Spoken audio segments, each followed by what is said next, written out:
Allez, c'est reparti pour la machine à frissons.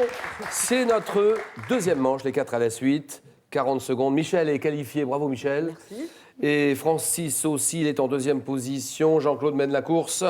Donc, 4 à la suite. 40 secondes au chronomètre. 4 bonnes réponses. À chaque erreur, on tombe à 0. Et nous avons ces 4 thèmes bien préparés pour vous aujourd'hui par nos rédacteurs. La vie de Bouddha.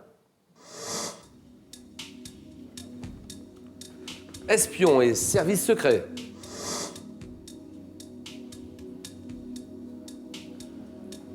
Quand les maîtres décollent.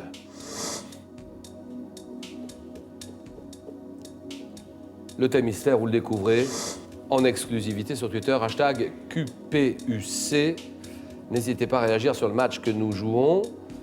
C'est un match important et Marie, notre championne en titre en ce moment, va jouer pour une 7e victoire sur la route des 100 000 € ce soir. Donc 1 heure de jeu le samedi, rendez-vous à 17h55. Et que dit Jean-Claude? Eh bien, il est bien embêté. C'est pas simple de choisir, là je reconnais. Dans les maîtres d'école. Mais c'est vous qui avez la parole, vous avez la décision. Bouddha, les services secrets, les maîtres d'école ou le thème mystère. Allons voir le thème mystère. Allez, le thème mystère. Ordinateur, nous dévoilons ce thème pour Jean-Claude. Course à pied en tout genre. Oui, on va voir. Oui, sport, ça veut dire. Hein. Oui, oui. Moi, je comprends sport hein, quand Oui, on oui, affiche oui. ça. Allons-y, Jean-Claude, ici à mes côtés.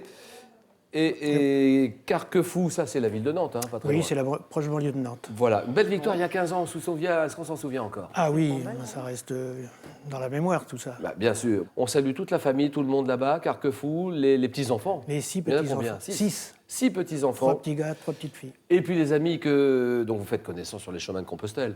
Exactement. Saint-Jacques de oui. Compostelle. Que j'ai fait 2 fois. 2 fois, mais d'où à où? Du Puy-en-Velay à Saint-Jacques. Oui. Donc, D'une la seule première fois ou pas? En une seule seule traite? fois, oui. Combien de temps? 56 jours. 56 jours. Oui.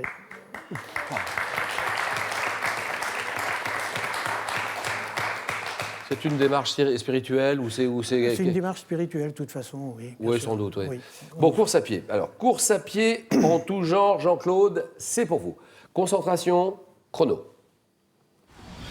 Et top, en mars 2015, au pied de quel monument parisien on donnait le départ d'une course dite d'escalier proposant de gravir 1665 Le marches. Sacré-Cœur de Montmartre. Non, quels professionnels de la restauration prennent part un peu partout en France à une course les obligeant à porter un plateau avec une Les bouteille et garçons des de verres? café.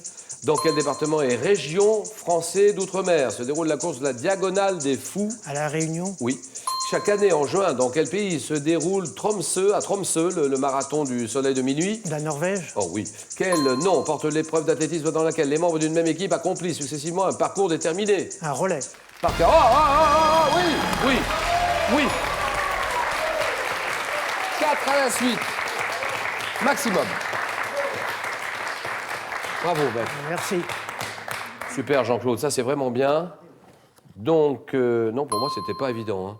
La Norvège, je sais pas, j'aurais pas eu. Marathon du soleil de minuit qui permet de courir en pleine clarté de nuit.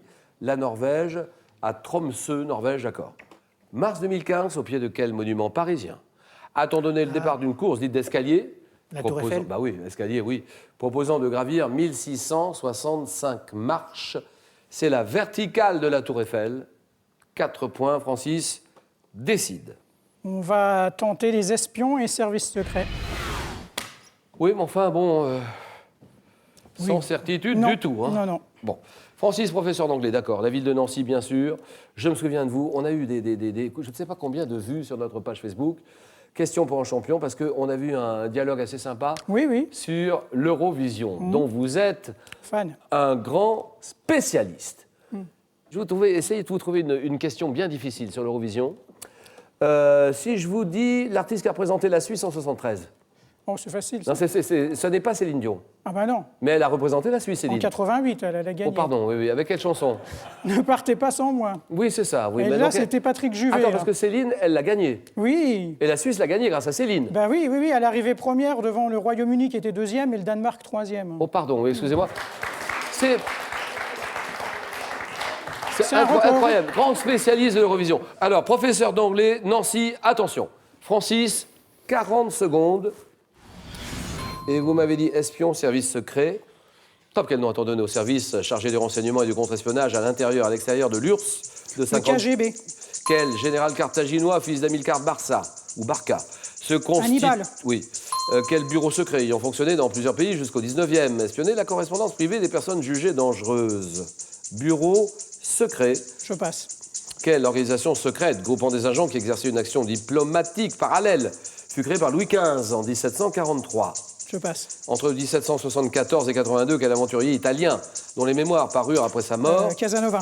à quel État associe-t-on les services de renseignement extérieur désignés par le sigle MI6? Le Royaume-Uni. En 74, quel homme d'État allemand? Helmut Schmidt. C'est non. 74. Homme d'État allemand, élu chancelier en 69, qui démissionne à la suite d'une affaire d'espionnage. Il démissionne.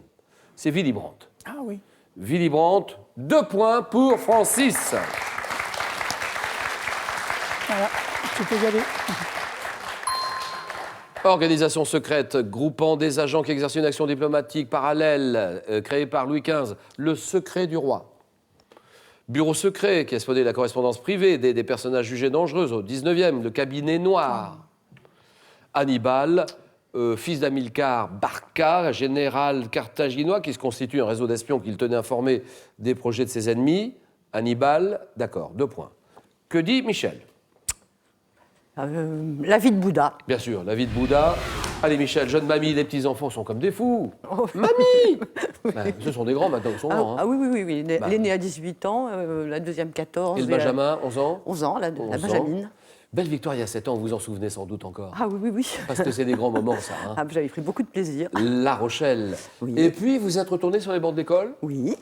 Mais qu'est-ce que vous faites sur les bancs de l'école? Eh bien, À l'université, non, À j'imagine. l'université, oui, oui. Je me suis inscrite en auditeur libre en histoire. Histoire médiévale. Alors, je fais l'histoire médiévale, histoire précolombienne et histoire romaine. Combien de cours par semaine? Combien d'heures de cours? 8 à 10. Pas mal quand même, hein. Et puis, je fais aussi 2 heures de chinois. Mais c'est bien, c'est intéressant. Ah, c'est passionnant. Et Oui, j'adore oui, ça, oui. je suis ravie de retourner sur les bancs de la fac. À La Rochelle? À La Rochelle. D'accord. Alors, Michel, vous êtes un petit peu à la fac, là, finalement. Oui. 40 secondes au chrono. Et la vie de Bouddha. Tape dans le bassin de quel fleuve, passant notamment à Kanpur et Patna, a-t-il concentré son enseignement pendant une vingtaine d'années? Le Gange.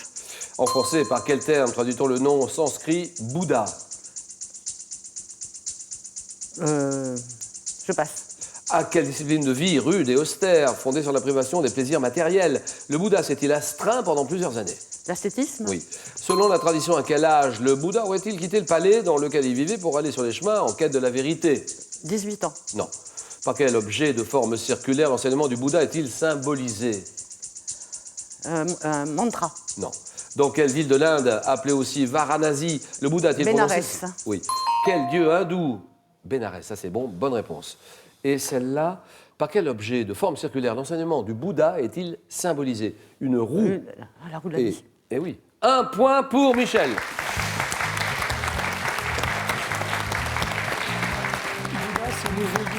Oui, c'est ça, mais ça parle. Selon la tradition, à quel âge le Bouddha aurait-il quitté le palais dans lequel il vivait pour aller sur les chemins en quête de la vérité? À 29 ans. En français, par quel terme traduit-on le nom sanskrit Bouddha, l'éveillé?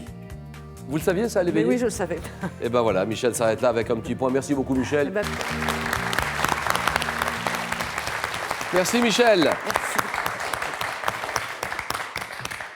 Alors, Francis est dans cette première finale, premier face-à-face, professeur d'anglais habitant Nancy. Jean-Claude, habitant Carquefou, pas loin de Nantes, est dans cette première finale. Lequel des deux affrontera Marilyn? Marilyn sur la route des 100 000 €, qui va jouer pour une 7e victoire. Le match, le choc, le jeu.